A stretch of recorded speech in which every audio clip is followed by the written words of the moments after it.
Simchat Torah is probably the most joyous festival of the year, when all the scrolls are brought out of the ark with great ceremony and processed 7 times around the synagogue. This is followed by the congregation coming together in our sanctuary, dancing with the scrolls, and bringing to an end the 3-week festival period in the month of Tishri that started with Rosh Hashanah. Once we've exhausted ourselves, we return all the scrolls to the ark except for 2, and these are laid on the lecterns for the Chatan or Kala, the bridegroom or bride of the Torah and of the beginning, to read the very end of Deuteronomy and the beginning of Genesis.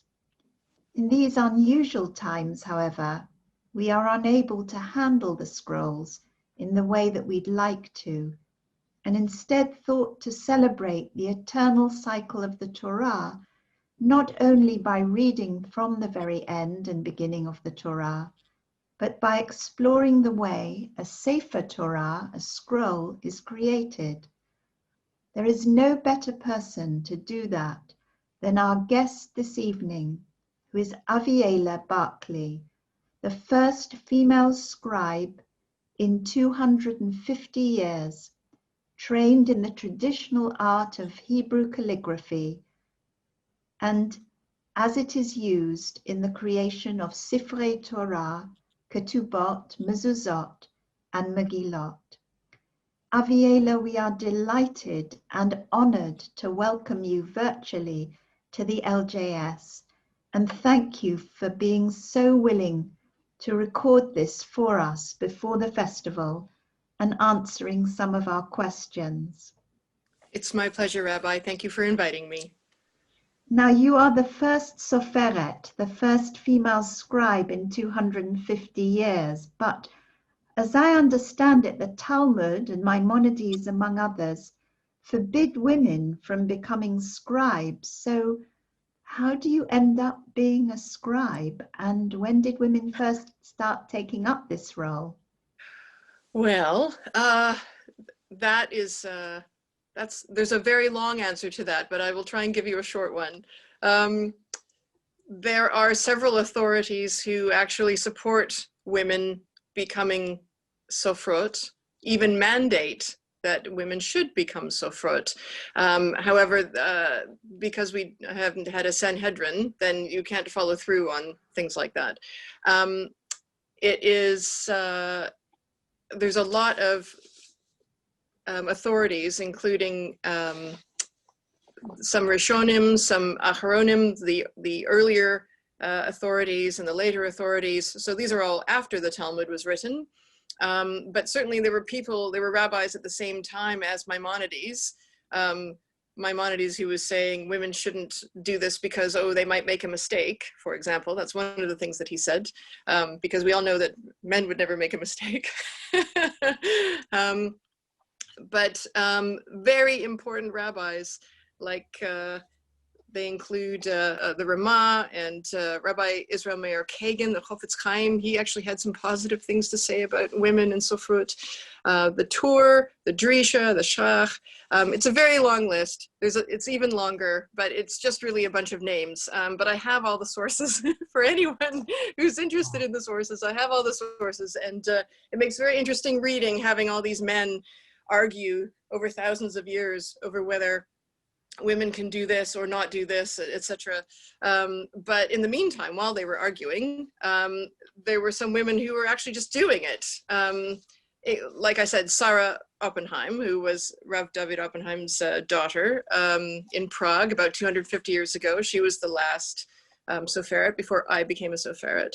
So there's real precedence then. Yes, and this was one of the things I was very excited about, because when I first became a Soferet, a lot of people were saying, oh, you're the first one in history, that's amazing. And there was lots of press and there was a movie and all this stuff, which was nice because I wanted people to see a woman doing it so that more women would do it. I was always trying to deflect it away from me, hoping that I wouldn't be unique, right? And I'm not unique anymore, which is excellent. There's probably 15 or 20 soferot now, and also I have some students, so there will be more. We will have an army of women writing Torah scrolls anytime now.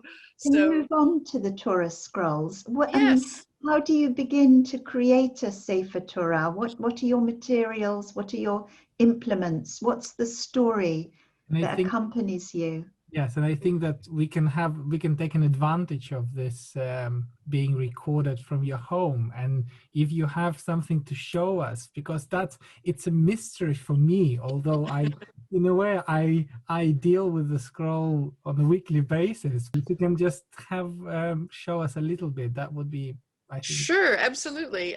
Well, one of the things that I write with, because I was trained by Ashkenazi Sofrim, is I write with a quill. Now it just looks like a white thing there.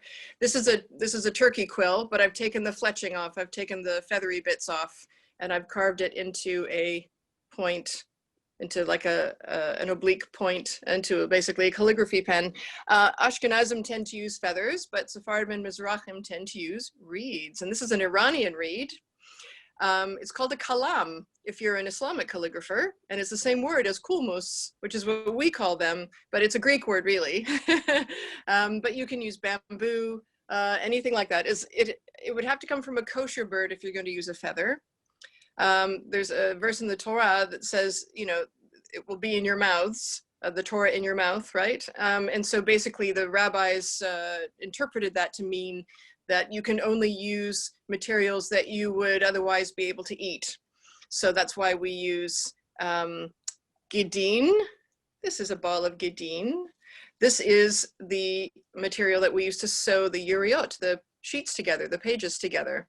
And it looks like very rough sort of linen thread, for those of you that are familiar with very rough linen thread. But it's actually made out of the Achilles tendon, which is what we learn is where Jacob had his injury in wrestling with the angel. So that's what that's made from. Torahs are not vegan, not yet, at least. That being said, I have been working with the Jewish Vegetarian and Vegan Society. So this is one of the things that you have to do. When you sharpen your quill, your kulmus, the first thing you do before you do any holy work is you test it to make sure that it is a good quill. So you get nice sharp edges on your letters, everything's straight, right? Nothing is globby or blobby. That's the technical term. And what do? We write the word Amalek, and then we cross it out. So this is how you can do the mitzvah of blotting out the name of Amalek, right?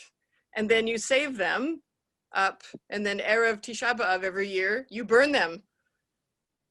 All of your pieces of cloth, of parchment, all these little offcuts that you practice on first before you put your quill actually onto the Torah or the tefillin or whatever it is that you're writing or fixing. What else have I got here? Well, I have my cassette, which is the inkwell. This one's from Jerusalem. And this is one kind of sofrut ink that you can use. It's called hadar, which means beautiful. This is the kind that my husband prefers, because as you might know, my husband, Mark Michaels, Mordechai Pinchas, is also a sofer. He wasn't one of my teachers, but it is how we met. Avielah, what is the ink made from? There's a couple of different recipes in the Talmud that are very similar to each other, but generally what you do is you make what is called me afatzim in Aramaic. So you make this very bitter water, as it were, out of gallnuts. So it's actually gallnut harvesting season right now in the UK. What happens is there's a little creature called the gall wasp, and the way it reproduces is it goes and it stings a tree where there's brand new growth and it's all green and everything in the springtime, and then it lays its egg in that little tiny hole that it made, and then the tree has this immune reaction to it and makes this, it's similar to the way a pearl is made actually. It has an irritant in there and the tree recognizes that's not part of its body, so it has this big swelling it makes around it. And then in the autumn what happens is the little baby wasp would have spent, you know, would have developed and then bitten its way out, so there's a little hole in it, And then we come along in the autumn and go, oh, good, there's a hole in it. That means there's no baby wasp inside. And we take it off of the tree and we grind them down and boil them up. And we make this very strong, very bitter kind of a tea with it. We let it really sit and soak. And then you add things like lamp black. Some people add honey. Some people add either iron sulfate or copper sulfate. It depends, just iron salts or copper salts.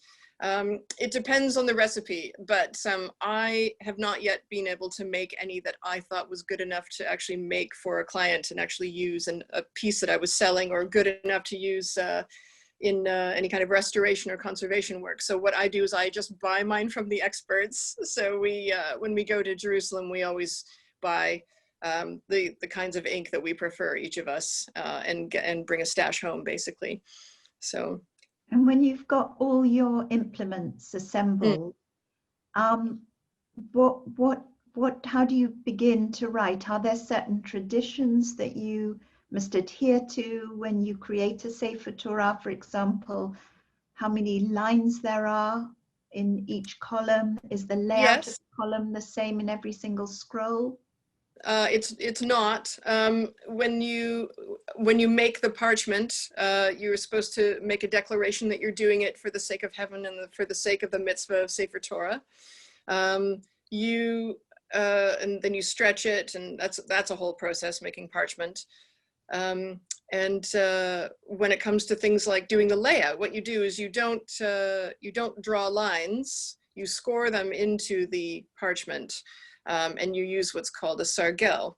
And a sargel could be something like a bookbinder's folder, if you will, which could be made from plastic or wood, or it could be made from bone, as long as you know it's a kosher animal. Some people use a rose thorn that's attached to a dowel, and they score the lines in. And the modern tradition is to do 42 lines. And that is expressing the midrash of the 42 stops we took in the desert on our way from Egypt to the land of Israel in the Torah. So, but it didn't always used to be like that. Different rabbis and sofrim over the centuries had argued about how many you should have. So if you have an older Torah that is not standardized in a modern way, then what you'll have is you could have 50 lines, 58 lines, 60 lines, 46 lines. There's all sorts of different traditions. So it's that's one of the things that can tell you the age of a Torah, actually, is its layout. And what about different calligraphic styles like Sephardi, Ashkenazi, Hasidic? Well, I have something here. This is called the Kutei Sifrei Stam, which is here. I'll just show you. It's got all sorts of instructions and things. This is the book that you need to learn, basically. And there's an example of how to do, here we go. Let's see if I can. So you see, we've got Sephardi and Ashkenazi examples of Nun and Nun Sofit and Ayin, yeah? And Samech, how to do them. And all the instructions and how not to do them at the bottom. This is how they're done badly, for example. There's also a tradition where you would do God's name, the 4-letter name, because there are 7 names of God that you have to verbally sanctify before you write them.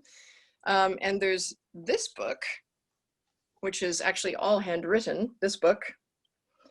And it shows you all of the sort of Kabbalistic reasons why what you should do when you're writing God's name. Oops, sorry about that. Here.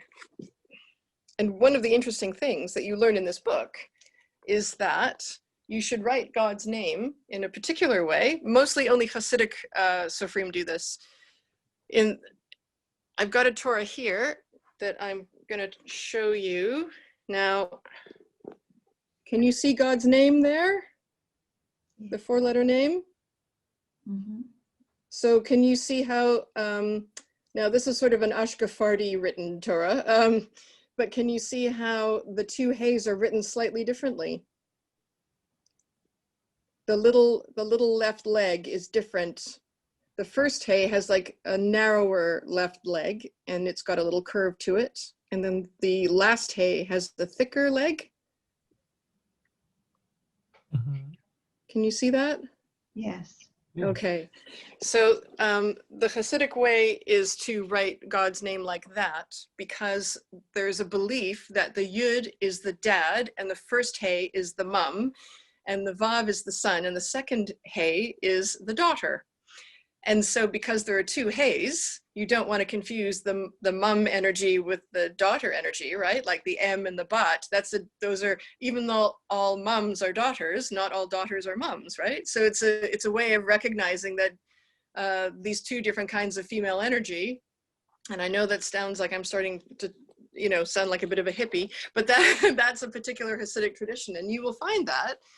That's one of the things that tells you that the person who wrote your Sefer Torah would have been Hasidic and or very much into the Kabbalah, and they were trained to write God's name that way. It's only the 4-letter name of God. So it's actually meant to be a little family with, all these different representations and things. And you're meant to have particular kavanah, particular intention when you write each part of each letter to sort of imbue it with that and have very high consciousness.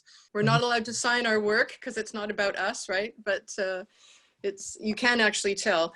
The other thing you need is a tikkun l'sofrim, which is different than a tikkun l'karim. So for those of you that know how to read Torah, you would have used a tikkun l'karim, but a tikkun l'sofrim is a little bit different. We have those for Megillot Esther, and you might find this interesting.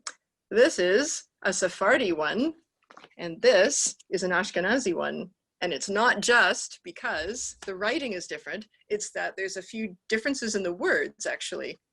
And in fact, not every single Sefer Torah has exactly the same spellings in its words. For example, the Yemenite Sefer Torah have 11 differences in their Torot than the rest of us have. It doesn't change the meaning of anything, which is very important, obviously, but they spell things a bit differently, like there's yuds and vavs and things like that. So not every single Sefer Torah is identical as far as the text, but it means the same thing. Just go back to the idea that writing a Sefer Torah is a sacred task. And so I just wonder what you do spiritually to prepare. You said it's exhausting. And so well, it can be, yeah. It can be. Anything that you're very focused on that you care very much about, obviously. And there are 4,000 rules. So there's on average 20 rules for each letter. Fewer for Vav, more for Shin, for example. You are meant to have a clean body. You are meant to have prayed. You are meant to make a declaration before you start writing. And like I said, you have to make a declaration before you write any of God's names. There's 7 particular ones, like I said. And my very helpful husband is bringing me a prop that I had neglected to. Here we go. This is a selection of the things that you say depending on what you're about to write. Can you give us an example of one? Just read one example for us. Why don't you read it? Here's Mark. Hi. Shalom.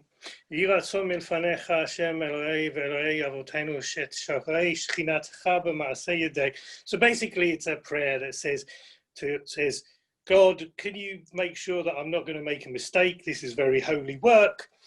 שאני כותב ספר תורה, this Torah לשם קדושת ספר תורה, because of the holiness of the ספר תורה, שציוותנו השם אלוהינו ותצילנו מטעות הכתיבה, מטעות הכוונה, right? So make sure I don't make any mistakes from writing, but also no mistakes from my intention, my spiritual intention.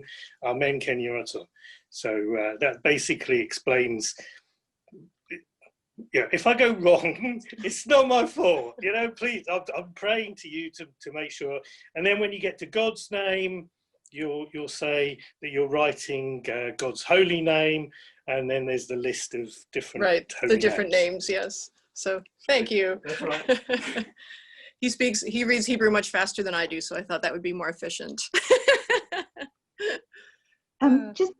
Just a couple more questions, Avielah, if I Sure. may. Mhm. The traditions of writing certain sections of the Torah, like Shirat Hayam, Moses' Song of the Sea, the Shema with its enlarged Daled and Ayin, the inverted nuns. Can you just explain to us a little bit about those, I don't want to say peculiarities, singularities? Sure. Well, I mean, the reason why we write Shirat Hayam the way we do, with like a bit of text and then a space and then a bit of text, etc., is that is meant to look like a brick wall, actually, or a stone wall. It's meant to convey to you what it was like to walk through, visually for you to walk through the sea with the Israelites who were doing it at the time. So you were meant to think that it was like having walls on either side of you. So that's the reason why they do that. And also at the end with Hazinu, the columns, that's also a particular anytime any part of the Torah that's considered a shir, a song. So then these traditions have grown up, but actually they haven't been there forever. Like, for example, the nunim, right? The two, sometimes backwards, sometimes upside down, sometimes facing forward, looking over their shoulder. They're written in different ways. The two nunim, they didn't used to be apart separately in a space like that a very long time ago. And here's a book on it. If you can see that, you can see that the nunim are actually part of the words, but they are written in a particular way. But eventually it evolved so that they ended up being on their own. Like I said, written upside down or backwards, or, you know, so some things have, I'm afraid, some things have changed in the Torah, things like that. And there's also a lot of sort of visual midrash, as it were. So the more sort of Hasidic or Kabbalistic a Torah is, the more they're going to have these lovely curly cues and little beards and, you know, things that look like leaves and flowers in them, but there's still sort of just very fancy serifs, really. But there's a whole other thing behind that. I mean, that's a very involved area of study. So one last question, which really yes. Pertains to one of the scrolls which is on permanent loan to the LJS from one of our members, because you came to our rescue, to the rescue of this scroll, I think about 5 years ago. I don't know if you remember. It was the scroll. I will never forget it. En route. It was en route from Ealing Liberal Synagogue to the LJS, and it was spending a few nights at the home of its owner. But its owner's dog decided the fragrance of the scroll, yes, something quite delicious, and it does smell like an enormous chew toy to them. You know, they just think, you know, leather, skin. I mean, right? It's and he was a Portuguese water dog, wasn't he? So I mean, he's meant to bite, very strong jaws, clearly, because he didn't just chew the actual parchment of the Torah, the clef. He actually basically decimated the handles on the Atzei as well. I mean, he was very strong jaws, that dog, you know. Yeah. What did you do? It was, to be fair, it was me and Mark that came to your rescue. I, because of the deadlines I had, I didn't do so much of the work. Mark did more of the work, to be fair. But it was my idea to use tea to try and stain the parchment because so we did replace part of it. Because we couldn't put it back together properly. So there was a part that had to be rewritten. And Mark did that. He copied the script of the previous scribe to make it match. And we used tea, like I said, to try and make the new parchment a little less white and a little bit less shiny and bright looking. We wanted it to look a little bit older and a little bit more a similar color. It doesn't match exactly, but we tried. So that it would just match as much as possible, basically. And then it was also my idea to use water putty to try and fix the handles and things, to try and just piece the handles back together like in a puzzle. But Mark is the one that actually did the writing, and like I said, copying the Scribe's script and everything. But it was done in time for the bat mitzvah, so yay! It certainly was. So we both came to your rescue. It wasn't just me. Yeah, it was quite a hard job. One of the interesting things was piecing it together, because we had like bits of it that were rescued from the dog, and then I had to sort of like compose it on the computer to see, because it wasn't a standard tikkun. So I had to see what he had written originally and sort of pieced it together as a puzzle on the computer, like joining fragments, and then tried to copy his script, right, which was quite hard work, because he wasn't quite as ornate as some of my lettering, so I had to stop from putting more decorative stuff in and stop myself from being more decorative and just stick to what he did. This has been really fascinating. Thank you so much. Yes. But I know you're in the middle of a course and deadlines and all sorts of things. I hope that you'll be able to come to the synagogue again as you've come before. And we're just immensely grateful to you for taking us into the world of a sofer and a soferet, to you and Mark. Thank you so much to both of you for being with us and for showing us some of your instruments, implements, and giving us something to feel uplifted about on the festival of Simchat Torah.